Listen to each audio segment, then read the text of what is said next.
Hello दोस्तों, कहानी flix channel में आप सभी का स्वागत करती हूँ। तो आइए सुनते हैं आज की कहानी। चंदेल जी के परिवार में 2 बेटे मनोज और दिनेश के अलावा बेटी प्रिया भी थी।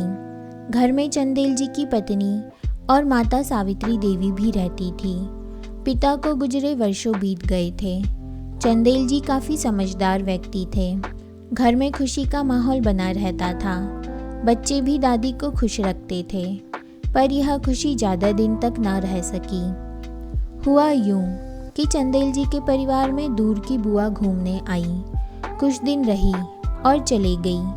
पड़ोस की मिश्रा जी एवं यादव जी की पत्नी भी कभी कभी आ जाती और दादी से बातें कर कर चली जाती।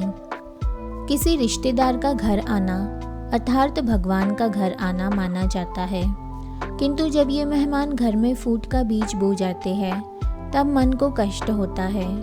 ऐसा ही चंदेल जी की बुआ ने किया और उनकी पड़ोसन ने। आइए आगे क्या हुआ देखते हैं इस कहानी में। 2-4 दिन बाद दादी के व्यवहार में परिवर्तन होना शुरू हो गया। अब दादी सास बहू के टीवी सीरियल्स देखने की जिद करने लगी। बच्चों और दादी में कई बार तू मैं होनी शुरू होने लगी। मामला और भी गंभीर होने लगा जब दादी अपनी बहू प्रिया पर तीखे प्रहार करने लगी। सभी दादी के इस व्यवहार से खुश नहीं थे, पर दादी के सर पर तो मानो चंडी सवार हो गई थी। अब दादी पड़ोसियों के घर भी जाने लगी और अपने परिवार की बुराइयां करने लगी। चंदेल जी का परिवार यह सब सहन करने की स्थिति में नहीं था। चंदेल जी ने भी पूरी कोशिश की कि किसी तरह माँ के व्यवहार में पहले जैसा निखार आ जाए, किंतु वे भी असफल रहे। चंदेल जी ने अपनी माँ को कुछ दिन के लिए अपने छोटे भाई के पास भेज दिया ताकि कुछ बदलाव आ जाए, किंतु दादी का यही व्यवहार वहाँ भी छोटे भाई और उसकी पत्नी के साथ भी बना रहा। सभी सोच में पड़ गए कि आखिर दादी ऐसा क्यों कर रही है।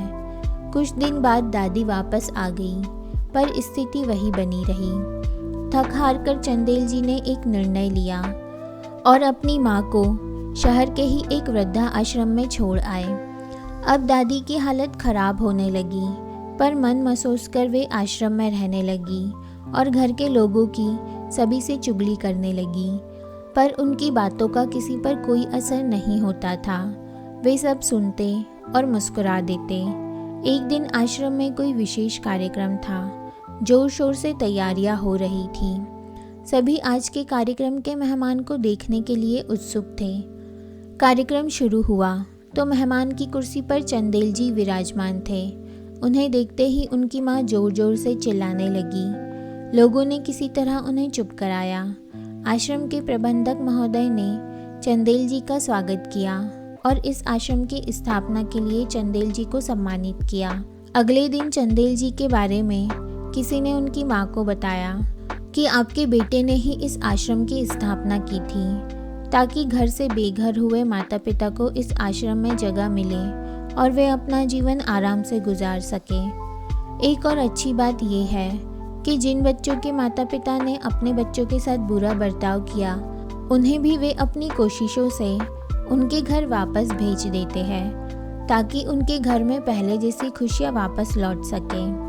अब चंदेल जी की माँ को अपने किए पर पछतावा होने लगा और उन्होंने भी अपने बर्ताव में परिवर्तन लाने शुरू कर दिए और आश्रम के अधिकारी से अपने घर के सभी सदस्यों से बात कराने को कहा। अधिकारी महोदय ने उनकी बात सभी से करवाई। दादी सभी से माफ़ी मांग रही थी, अपनी बहू से, बेटे से। सभी एक साथ उनको घर वापस ले जाने के लिए थोड़ी देर बाद ही वृद्धा आश्रम आ पहुँचे। चंदेल जी की माँ अपने आप को अपने परिवार के बीच पाकर बहुत खुश थी और घर के सभी लोग भी।